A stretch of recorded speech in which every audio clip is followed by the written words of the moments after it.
श्री गुरुदेव दत्त. मित्रांनो, जर तुमच्याही घरात या गोष्टी घडत असतील तर समजा दत्त महाराजांची कृपा तुमच्या घरावर आहे.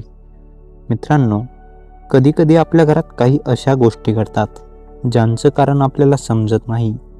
घरात अडचणी असतात, काळजी असते, कधी आर्थिक समस्या असतात, कधी घरातील व्यक्तीमध्ये मतभेद असतात.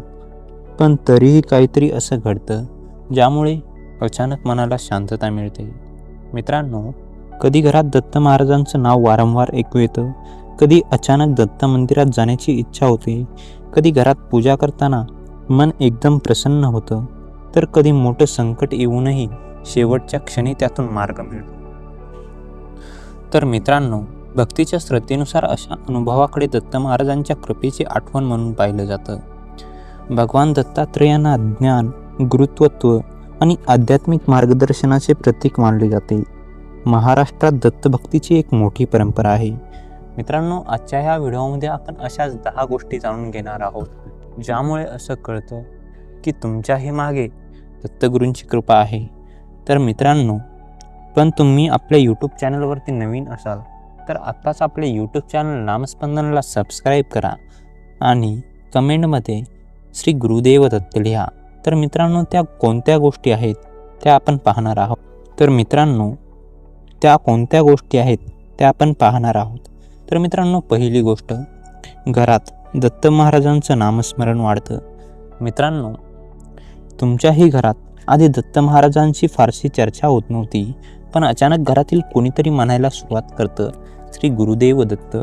मग दुसरी व्यक्तीही दत्त महाराजांच्या मंदिरात जायला लागते. घरात दत्त महाराजांचा फोटो ठेवला जातो. गुरुवार आणि इतर शुभ दिवशी पूजा केली जाते. ही गोष्ट अनेक भक्तांसाठी खूप आनंदाची असते, कारण देवाचं नामस्मरण घरातील वातावरणात भक्ती आणि सकारात्मकतेची भावना निर्माण करू शकतं. मित्रांनो, त्यावेळी एक गोष्ट लक्षात ठेवा, दत्त महाराजांकडे फक्त इच्छा मागण्यासाठी जाऊ नका, तर योग्य मार्गदर्शन मागा. आणि मित्रांनो, तुम्हाला श्री गुरुदेव दत्ताला एक प्रार्थना करायची आहे, गुरुदेव दत्त, मला योग्य मार्ग दाखव. मित्रांनो, आता दुसरी गोष्ट म्हणजे संकट येतं पण शेवटी मार्ग निघतो. मित्रांनो, कधी कधी घरावर मोठं संकट येतं, सगळ्यांना वाटतं आता हे कसं सुटणार, पण शेवटच्या क्षणी एखादा मार्ग निघतो.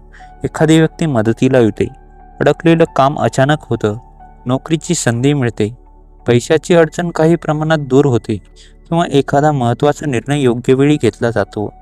भक्तीच्या दृष्टीने तुम्ही या प्रसंगाबद्दल दत्त महाराजांचे आभार मानू शकता, पण त्याचबरोबर हेही लक्षात ठेवा की प्रत्येक चांगली घटना चमत्काराच आहे असं निश्चितपणे म्हणता येणार नाही.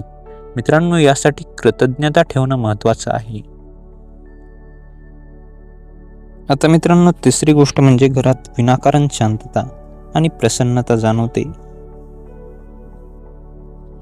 मित्रांनो, काही घरं अशी असतात जिथं गेल्यावर मनाला आपोआप शांत वाटतं.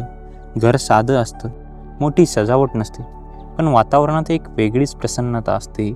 नियमित पूजा, नामस्मरण, स्वच्छता, एकमेकांशी प्रेमानं बोलणं, या सगळ्यामुळे घरातील वातावरण शांत होऊ शकतं.